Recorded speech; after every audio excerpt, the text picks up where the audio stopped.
We are on our way to Jomsom on board the Jeep. We decided to take the Jeep today because after the steep descent yesterday we were a little bit injured, so we took this little shortcut. Right now inside our Jeep we're doing a high-speed chase. We were chased by another Jeep but we overtook the other Jeep. Now we are in front. It's gonna be a challenge.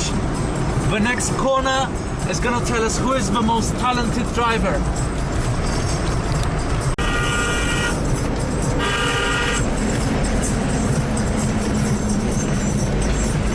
And yes, we are still in the lead.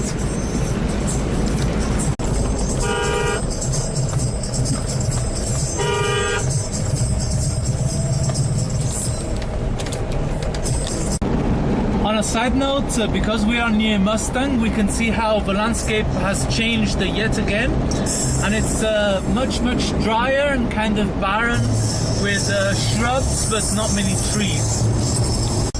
The green valley below us is Kakbeni.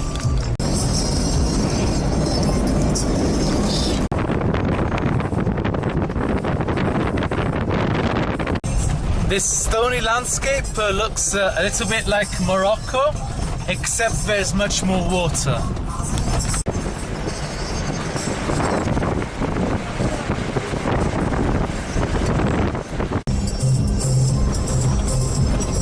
Going through two rocks and there's another vehicle coming on the other side.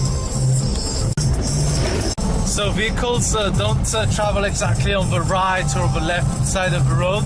They tend to travel straight in the middle of the road, so you have to hoot your horn a little bit to tell them you're coming, to avoid collision.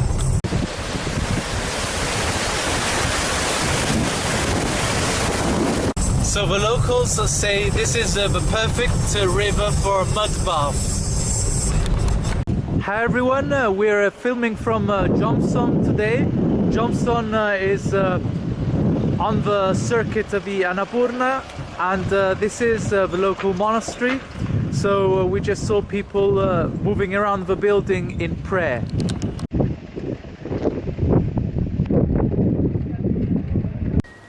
Jomsom is a windswept place, so there's lots of sun in the morning and a lot of wind in the afternoon, bordering with maybe rain in a minute. Hope not. And the mountains all around look quite dry, but nevertheless they are imposing. A vision of New Jomsom and the Mud River.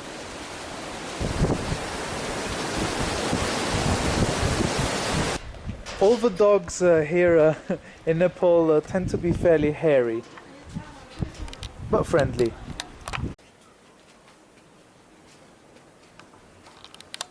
This is the rooftop terrace of our hotel.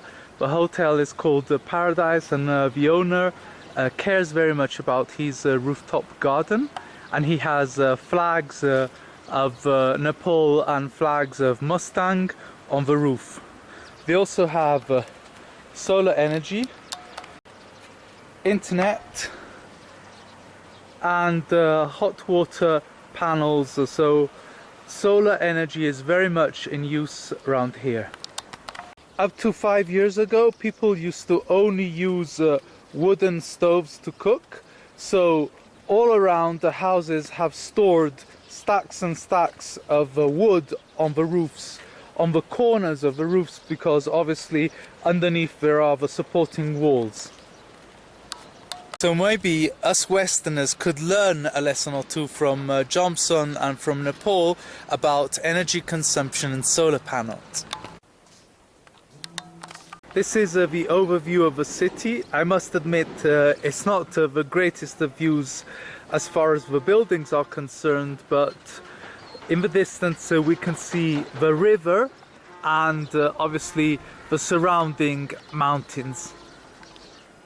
This mountain in particular has been known to be the home of a snow leopard, and there is actually the cave of a snow leopard that you can go and visit. This morning we've been walking towards Thini Village, and we came across an enclosed area which is a massive orchard with an ancient wall and a more modern fence. All around the enclosure there is an elaborate irrigation system that keeps the crops green and watered. So it's a little bit like coming across an oasis in the desert.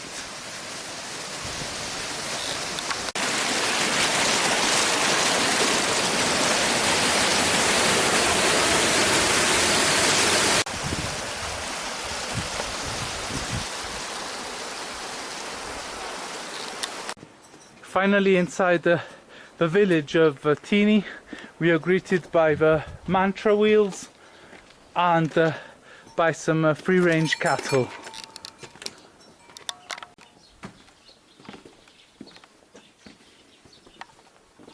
This is the typical local courtyard, complete with sparrows and chickens.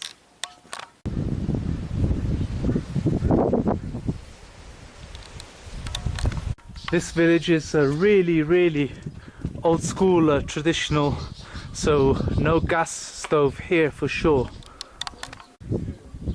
This is Thini's square and also the exit from the village. This is a testimony to the village's football passion. There is a football pitch and volleyball pitch as well. And this is the youth club. Here they also practice archery.